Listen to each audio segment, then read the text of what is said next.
awesome. It's so great to get this information, and it's a little overwhelming at times, but it's certainly powerful. So let's bring up Rena Davis. Rena is a biochemist. She's got a lot of background and stuff we need to know about. Yep, right there is good. I was going to put you on the outside, then it'd be like the dating game, but I guess we won't do that. Dr. Norwood. Dr. Norwood is a surgeon and an ER doctor. And a good friend of mine and yours, Javier, our compliance officer. Javier, come on up. Yeah, your friend and mine. Well, the purpose here, and let me just start off by kind of defining, I think, something that's really important for all of us to recognize. And the way I talk about Laminine is really more as a responsible advocate, I would say, because I'm not a practitioner. I don't have all the initials after my name, all the letters to designate that I'm, a professional or certified to give that kind of information. And so how do we stay out of this, this death valley where we, it's very difficult, because when we have a product that's as efficacious, that does all the stuff that Laminine does, we want to start talking about what what our experience of that healing is, or how do we rephrase these things. And so it's really about understanding that Laminine is a mechanism that increases the health integrity of the body so that the body can be the miracle itself. And learning how to create a dialogue around that, I think, is really valuable. So I'd like to pose, I have a series of questions really for everyone here, and I'd like to start off actually with you, Dr. Norwood, because and I want you to talk a little bit, before we get into the responsible advocacy, which we're going to kind of weave around this conversation. You talked the other day, we were filming a PBS special, which is kind of neat. We're going to have something for people to talk about our product here in the near future, which is very exciting. But you talked about the body's ability to heal, or the healing mechanism, and what the body's capable of doing. And I think we're still we're still in awe. But maybe you could talk a little bit about that. Well, I think we were created by our Creator with tremendous healing capacities within our body. When I started out in medicine 48 years ago, the main emphasis was doing something to fix things. And of course, I was a surgeon. I would go in and try to fix things. The more I got into it, the more I realized that many times in our attempt to fix things, we were actually doing more harm than good. And now the tendency is to continue doing things to what I think is override the body's healing systems. And when we keep giving drugs, these drugs have the effect of actually dampening the healing process. And so I like to say that the healing process is kind of like letting your body take care of itself. I did some pilot training, and one of the things that we learned was when the plane is completely out of control and you're in a spin, you take your hands off all the controls. And the plane is designed to fly, and it will actually correct itself, and then you can take back the controls. But this is what we tend to do with our bodies. Instead of doing things to change our bodies, we need to let our bodies have what it needs to heal itself. And Laminine gives the body all of these components that we need to heal. Let me further, that's awesome. So, how far can the body go? I mean, are we starting to venture into areas where we can see, limbs regrowing? I mean, how far can the human body go? Okay. We've got some really interesting research going on now in the area that I refer to as regeneration.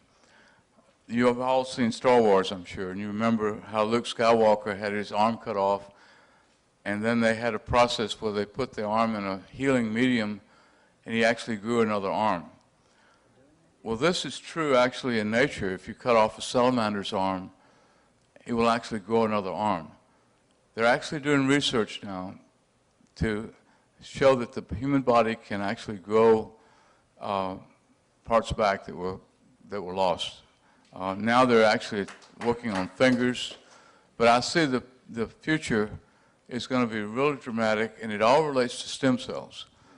Stem cells are key for all of this new development. Fantastic. That's exciting. That's very exciting.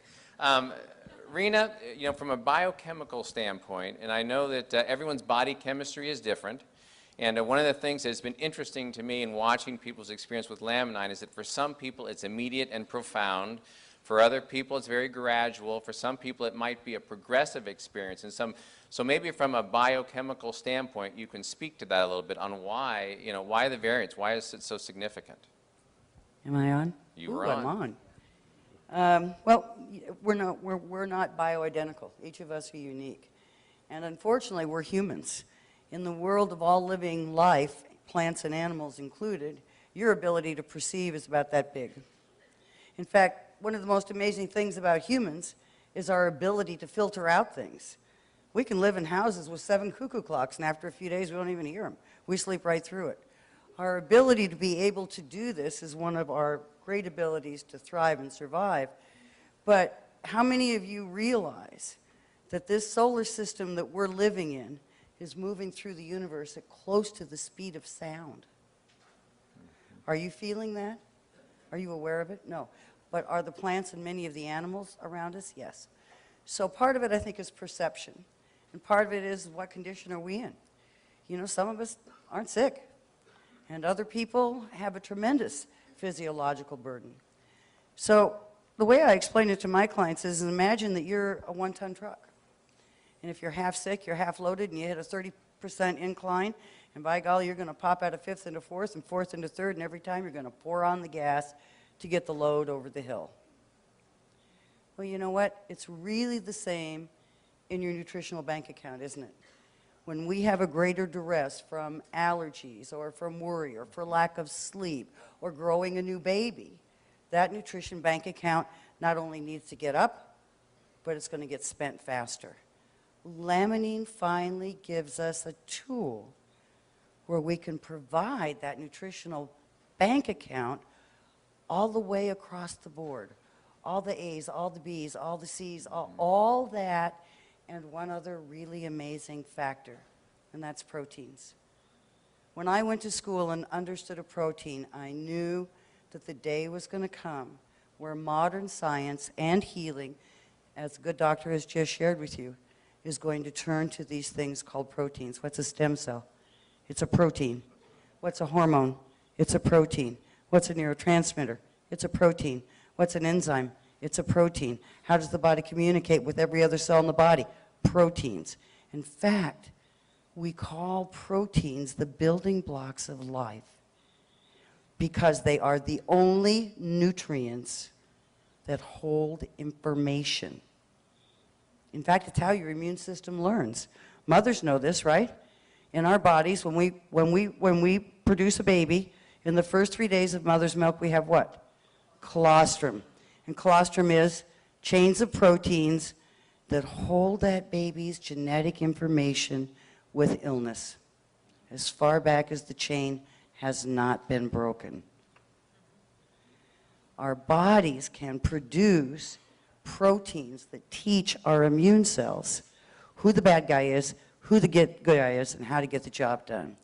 So we've arrived at a moment in time, and I think many of you know it. Raise your hands if you do. Don't you know that feeling that we have landed on something so valuable that's never been here before? And you're being given the opportunity to share it. I probably took too much time. Don't want to give me the mic too often. You know, that's one thing about a scientist. They can be very long-winded because there's so much to tell. There's so much to tell. So here's a question for really the three of you, and that would be... Keep the mic, smart boy. That would be... But we know that this has had a great effect on the physical body. It's also had a profound effect on the mental and emotional body, the mental and emotional self. So how does that work? How can it bridge these things? And Dr. Petrosino, you mentioned that it seemed unbelievable at first that it could be so broad. Mm-hmm. So how can we identify, can we understand the impact on the mental emotional self as well? Okay, I'll try and be brief, I promise. I promise. We want to all believe that the mood we're in today and what we want to eat and if we're tired or if we can't sleep has something to do with our personality.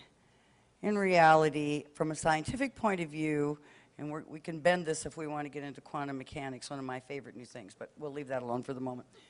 The truth is that you are who you are, the mood you're in, you are capable or not capable because of A, neurotransmitters, and B, hormones. They make it all happen. That's the ruling class of job body. That's the emperor in all of his clothes. And when you get an imbalance in those, and we have inhibitory and excitatory neurotransmitters, and we kind of have that same game in the hormone department as well. When we get those out of balance, we can't sleep, we lose our sex drive, we feel like we're it, our appetite goes out of control, or we can't eat at all, and it's all regulated by these chemicals which are made of proteins. So to me, we live in the most stressful time, I think, of our lifetimes. I don't think there's ever been a suppression of the world as significant as it is now. I don't think we've seen so many people lose their homes, their jobs, and their lives as we are seeing today. That means that we're spending, what was that chemical he just talked to you about that regulates mood, sleep, pain, and appetite? Serotonin at a really rapid rate. And we don't make serotonin well. And we don't make it well because there is something called nutrient competition. Even though serotonin is very present in many of our foods, its ability to cross the blood-brain barrier, and millions of hours of research has been spent in this area, is inhibited by this thing called nutrient competition. Okay, so imagine a bus. And on this bus, it's like no other bus, not even the Disneyland bus you've ever been on, and every seat is a different shape. You got squares and triangles and dodecahedrons. And you know, the low glycine molecule can fit in any of them seats. But this little tryptophan molecule can only fit in one seat. So by as early as 1982, we knew the population was already serotonin deficient. Well, we're a lot worse now. We've been through 25 years of Prozac. It's off patent. What did it do? It helps you use your serotonin more efficiently. See, to me, that was really brilliant as a marketing strategy, but it seemed to be a lot more sense if we just gave you more serotonin. But then we wouldn't make the billions, would we? No. Dr. Norwood, do you have some comments on that, on the mental emotional side? Well, in the rest of the world, there's a phenomenon called the mind-body connection, where they understand that the mind has tremendous control of the body. Ancient Indian medicine, ancient Chinese medicine, all of the ancient medical traditions recognize that the mind has tremendous abilities to control the body and to heal the body. In America, we have put this aside. We've gone with the emphasis on chemistry, and somehow we've lost this concept. And then on top of that, we've thrown in poor nutrition. We've processed so much of our food that it's not even real food. It's like eating cardboard. And then we've thrown that, on top of that, all the stress that we're confronted with. I mean, you can't turn on the TV without your stress level starting to go up. And you go to a movie and they blow up everything, that's just stress. And all of that affects this mind-body connection. And one of the things we have to remember is the balance between the sympathetic and the parasympathetic. And we're living in the sympathetic. It's like we're confronting saber-toothed tigers every day. Whereas the healing process occurs when we're in the parasympathetic phase. And I think that's one of the key things that Laminine does, is help put us into that parasympathetic phase. I could go on for a lot more. I know you can.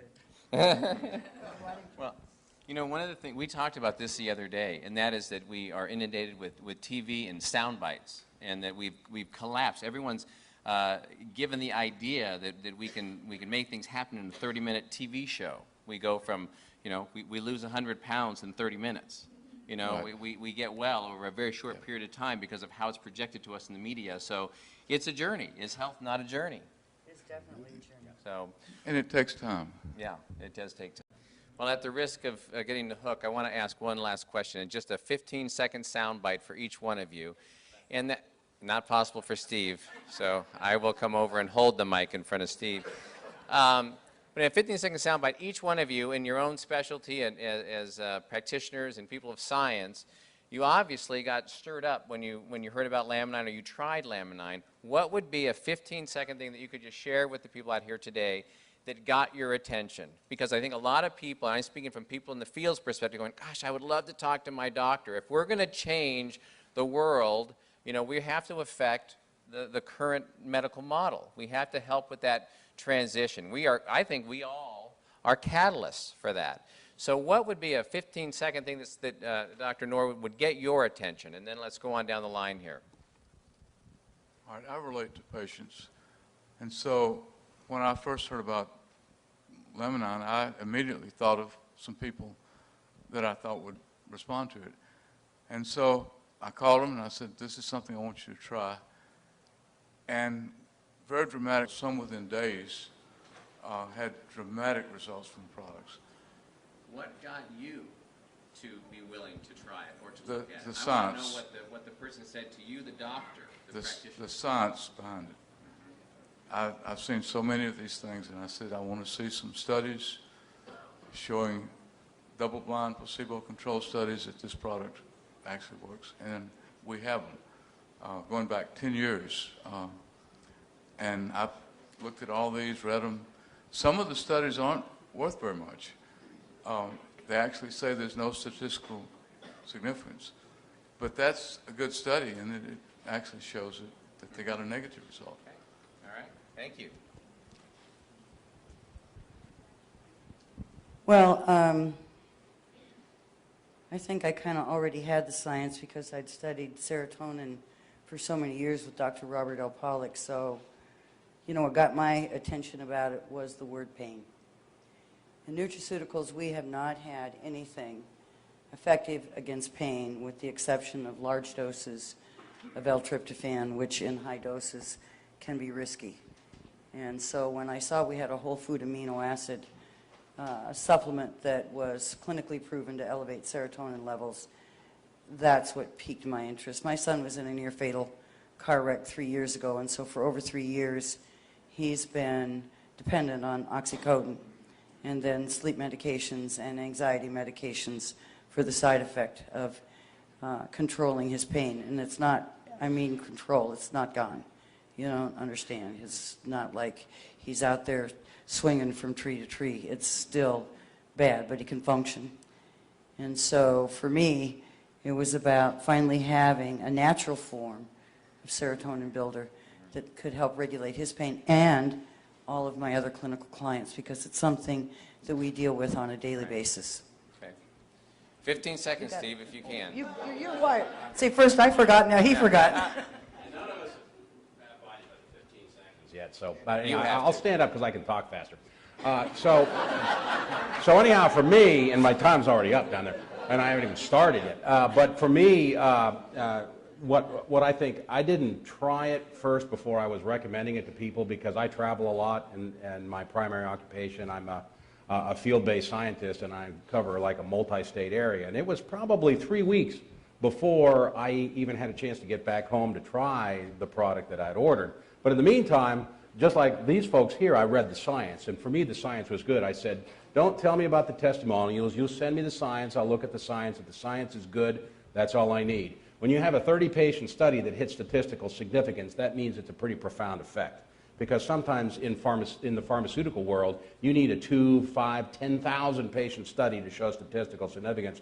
When you can have stat sig at 30 patients, that gets your attention. And nutritional supplement studies are typically small. So anyhow, I read the studies, and then I started recommending it to people before I even had tried it.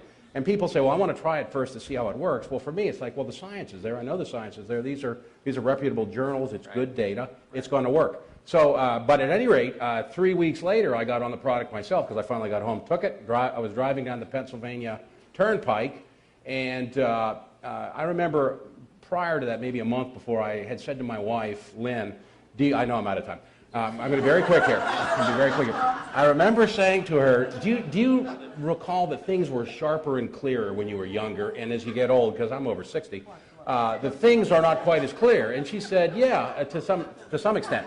But as I was driving down the Pennsylvania Turnpike, it was like a curtain went up, and everything got clear, and so it scared me so much I pulled over into a rest stop and examined my eyes. But that was what first happened to me. And that was 3 days on the prize. That wasn't too bad. No, that was great, Steve. That was great. Great. Well, I want to thank all the doctors and the professionals here that have shared their time and energy with us. Really appreciate it, Dr. Norwood, Rena Davis, Dr. Petrosino. Thank you, Javier. I'm looking forward to this afternoon. Let me turn this back over to you, Dr. Kim.